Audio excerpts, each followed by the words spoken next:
Hello friends, तो कैसे हैं आप सब। मैं जा रहा हूँ आज अपनी गाड़ी में एक पंचर लगवाने के लिए और मुझे डाउट लग रहा है कि इस गाड़ी का जो टायर है उसमें पंचर नहीं है, कुछ और है। क्योंकि अगर पंचर होता तो शायद टायर पूरी तरीके से अब तक फ्लैट हो चुका होता और अभी तक गाड़ी का टायर जो है फ्लैट नहीं हुआ है, उसमें अभी तक पूरा दम नज़र आ रहा है। लेकिन डाउट कुछ भी हो सकता है, क्योंकि भाई स्टेपनी तो हमें चाहिए ही रहती है और अगर हम स्टेपनी लेके नहीं चलेंगे खासकर इंडिया में, तो कहीं ना कहीं हमारे साथ भी बहुत ज़्यादा दिक्कत हो सकती है। तो इसलिए मैं पेट्रोल पंप पे जा रहा हूँ और देखते हैं क्या है क्या नहीं है, पंचर रियल में है। क्योंकि पंचर लगाने वाला ही बता सकता है कि भाई सच में ही पंचर है या कुछ और है। और पीछे टायर पंचर हो गया था तो हमने कार का टायर चेंज कर दिया, लेकिन उस वक्त दोनों टायर चलते चलते फ्लैट हो गए। उसमें हवा भरवाई तो अभी तक वो चल रहे हैं। ये चीज़ समझ नहीं आई कि ये क्या केस था कि भाई एकदम से चलते चलते पीछे के दोनों टायर एकदम से फ्लैट हो गए, हवा निकल गई, कैसे निकल गई नहीं पता चला। और एक टायर में पंचर था जो काफ़ी दिन से सोच रहे थे कि अब लगवाएं, तो आज टाइम मिल गया तो आज जाके पंचर लगवा ही लेते हैं। क्योंकि अब कार का यूज़ होगा, कुछ घर में फंक्शन वगैरह हैं जिसके चक्कर में हमें ज़्यादा ज़रूरत पड़ेगी कार को चलाने की। तो इस वजह से आज इस टायर का भी काम करा लेते हैं, स्टेपनी का, कि भाई निकलता क्या है। तो चलते हैं और देखते हैं सच में पंचर निकलता है या कुछ वाल वगैरह या उसकी कोई जो पिन होती है वो कुछ ख़राब है। दो चीज़ें ही होती हैं इसमें, ज़्यादा कुछ देखने के लिए तो होता नहीं है। अगर ज़्यादा कुछ होगा तो उसकी नली कहीं से क्रैक होगी जिससे हवा भरते हैं, बस यही थर्ड रीज़न होता है। लेकिन ये मेन रीज़न होता है, जल्दी होता नहीं है।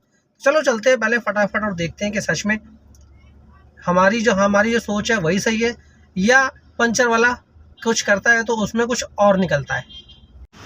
तो टायर हमने निकाल लिया है बाहर और ये शैम्पू के पानी से चेक कर रहे हैं चारों तरफ, एकदम पूरे टायर को घुमा घुमा के धीरे धीरे पूरे टायर पे मारेंगे।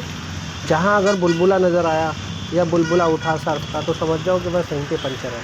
अगर नहीं हुआ तो फिर पंचर नहीं है, कुछ और नज़र आएगा। उस तरफ से मार ही लिया, अब इस तरफ से भी धीरे धीरे मार रहे हैं। किनारे पे भी मार लेते हैं, कई बार क्या होता है ना, किनारे से टायर क्रैक हो जाता है तो पता चलता नहीं है। तो इसी तरीके से ही अब चेक किया जाता है। पहले टब में लगा के चेक होता था, अब इस तरीके से सर्फ का शैम्पू का पानी लगा के चेक करते हैं। तो दोनों तरफ से, उधर से भी हो गया, इधर से पूरी तरीके से हो गया। ये नली पे मार रहा है, नली देखो बन गया ना झाग, इसका मतलब नली क्रैक है, मतलब वॉल ख़राब हो गया, इसका वॉल लीक होगा ना।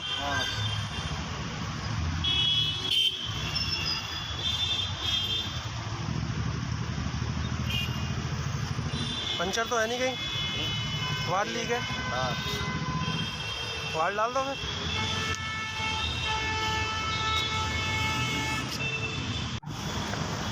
तो ये निकाल रहे हैं इसका पुराना वाला बाल, वो वाल निकल जाएगा और नया लगा देगा तुरंत के तुरंत। ये पुराना गया और ये नया कर दिया फिट।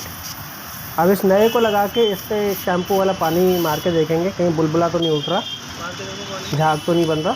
ये देखो नहीं बना ना झाग, इसका मतलब वाल ख़राब था, बाल डल गया। अब इसमें जो हवा की कमी होगी वो इसमें हवा पूरी कर देगा। मीटर लगा के ये ले आया मीटर, और अब इसमें प्रेशर से हवा भर देगा और चेक कर लेगा कि पूरी टायर में हवा भर गई है कि नहीं।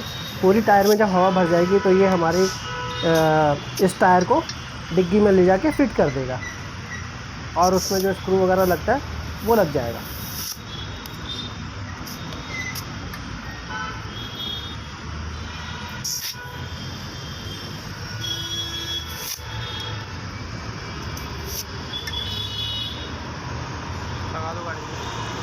तो हम खोलते हैं फटाफट डिग्गी, और डिग्गी खोलने के बाद टायर को करवा लेते हैं फटाफट अंदर फिट, ताकि एक ये काम हो।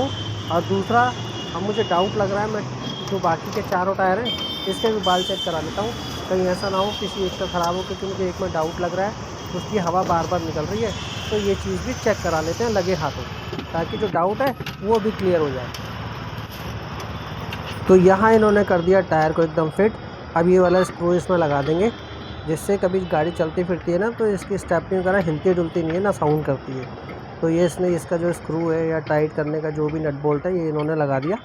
ये हो गया यहाँ पर एकदम टाइट, और इसका गत्ता फिट कर देंगे तो स्टेपनी दुबक जाएगी, मतलब छुप जाएगी।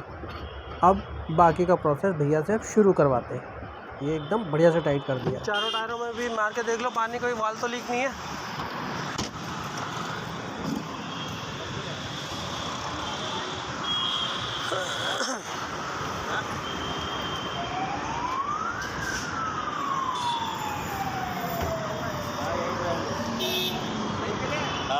स्टीयरिंग बाहर कर दो सद्दाम। ओए एक पंचर दे पंचर। तो अब एक एक करके हम चारों टायरों में जो नलियां हैं जहाँ से हवा भरते हैं वहाँ चेक करा लेते हैं कोई वाल वगैरह ख़राब तो नहीं है, क्योंकि ये वाला टायर और इसके आगे वाला टायर इन दोनों में मुझे डाउट लग रहा है। पंचर तो मुझे कहीं से कहीं तक नहीं दिख रहा, ये इसमें मतलब बुलबुला नहीं बना, ये ठीक है। अब इसके अगले वाला देखते,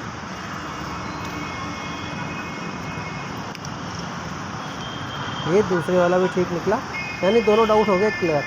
अब बाकी तीसरा और चौथा में तो मुझे कोई डाउट था नहीं, लेकिन फिर भी मैं चेक करवा रहा हूँ कि भाई एक बार दिल की तसल्ली हो जाए कि बॉल वगैरह सब ठीक है या नहीं। तो चलो तीसरा भी ठीक निकला और अब आप बारी आई चौथे की।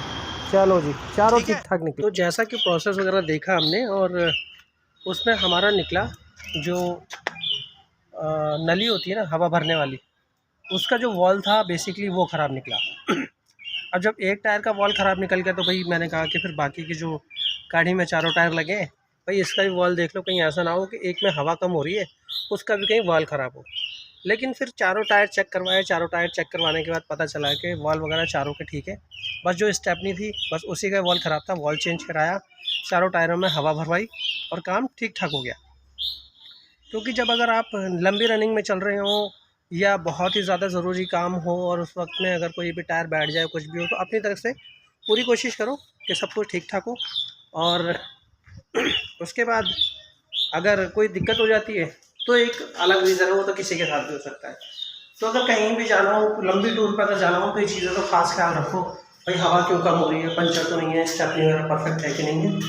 बस इन्हीं चीज़ों का आपको ख्याल रखना और आपकी गाड़ी इस तरीके से बढ़िया चलती रहेगी। अगर वीडियो अच्छी लगी तो वीडियो को लाइक शेयर और मेरे चैनल को सब्सक्राइब ज़रूर करना। कमेंट लाइक वीडियो हो तो यार कमेंट कर ही देना, क्या दिक्कत है। मिलेंगे किसी नए टॉपिक पर किसी नई वीडियो में, तब तक के लिए नमस्कार।